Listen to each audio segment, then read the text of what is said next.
Since her step back as a senior working royal, Meghan Markle has engaged in a number of interviews with American media outlets which have generated fierce controversy among royal commentators.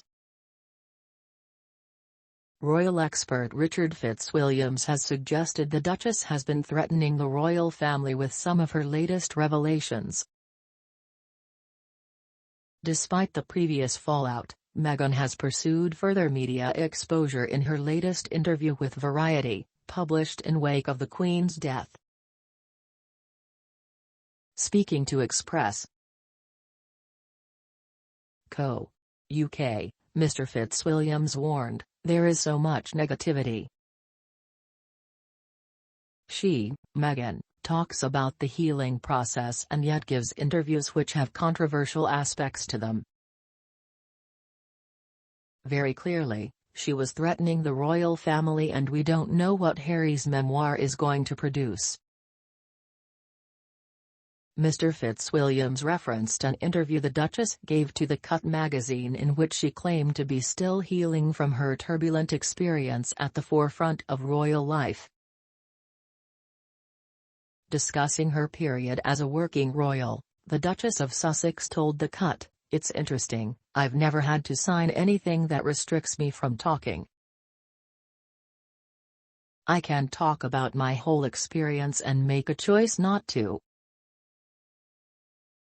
With the suggestion that she had made a choice not to discuss the full extent of her royal experience, Meghan hinted that there are further controversial tales that remain under wraps, at least for the time being.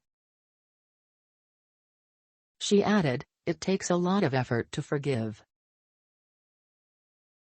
I've really made an active effort, especially knowing that I can say anything." Read more. Piers Morgan fumes at selfish, greedy Prince Harry over new memoir. Meghan reflected on her discussion with The Cut in a more recent interview with Variety following the death of Queen Elizabeth II.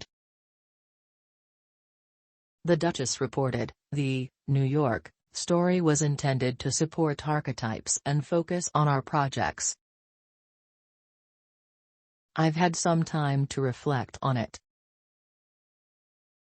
Part of me is just really trusting, really open, that's how I move in the world." Referencing the backlash surrounding the claims in her interview, Meghan added, "I can survive it." Mr. Fitzwilliams further noted the potential for additional royal controversy in the publication of Prince Harry's upcoming memoir. After the exact details of the book had remained murky for months, Penguin Random House confirmed the memoir would be titled Spear and is set to be released worldwide on the 10th January. The publisher announced, "For Harry, this is his story at last." A website launched alongside the announcement described the book, with its raw, unflinching honesty. Spear is a landmark publication full of insight, revelation, self-examination, and hard-won wisdom about the eternal power of love over grief. Royal commentators have pointed out that the title is likely a reference to the phrase "the spear and the air," used to describe Prince Harry and his brother, Prince William. Read next. King Charles has a wicked sense of humor, says Simon McCoy. Queen put to bed sticking issue regarding Camilla with one move royal poll, who should be promoted to Counselor of State. Prince Harry's memoir to be cynical and derogatory. Royal visits frustrate locals as real face of Britain masked.